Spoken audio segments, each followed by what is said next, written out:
Lift அப்படிங்கிறமல்ல, மாடிப்படிக்கு போகணும் lift. லிஃப்ட்டை எந்த திசையில் ஏற்றலாம் அப்படின்னா, லிஃப்ட்டு இதே மாதிரி தான். எந்த வீடாக இருந்தாலும் சரி, உங்கள் வீட்டில் லிஃப்ட்டை மட்டும் ஈசானியத்தில் மட்டும், வடக்கு ஈசானியம் ப்ளஸ் கிழக்கு ஈசானியம், இந்த இடத்துல லிஃப்ட்டு வரவே கூடாது. அப்படி வந்தாலும் பிரச்சனை. அதே மாதிரி லிஃப்ட்டு வீட்டுக்குள்ளே வைக்கிறோம், வடக்கு வாயுவில் வைக்கலாம், அதே மேற்கு வாயுவில் லிஃப்ட் வைக்கவே கூடாது. வச்சாலும் பிரச்சனை. தெற்கு பார்த்ததுக்கு தெற்கு நிறுதியில் வைக்கலாம், அதாவது மேற்கு நிறுதியிலையும் வைக்கலாம், அந்த இடத்துல லிஃப்ட் வைக்கலாம். ஆனால் அந்த கார்னரில் வராத அளவுக்கு வைக்கணும். அதை நல்லா மென்ஷன் பண்ணணும்.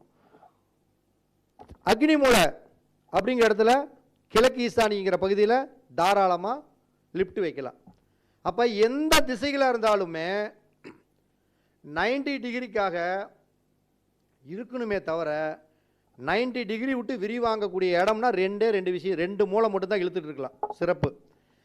வடக்கு ஈசானியை இழுத்துக்கிட்டு இருந்தால் சிறப்பு, கிழக்கு ஈசானியை இழுத்துக்கிட்டு இருந்தால் சிறப்பு.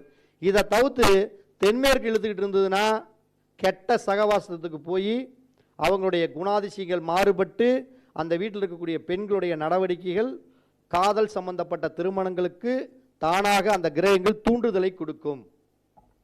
இதே அக்னி மூலை இழுத்துக்கிட்டு இருக்குது அப்படின்னாவே நிச்சயம் அவர்கள் உடல் ரீதியான, கடன் ரீதியான, பொருளாதார ரீதியாக சிக்கிக்கொள்ள அந்த கிரகங்கள் அவரை இழுத்து கொண்டு செல்கிறது என்று அர்த்தம்.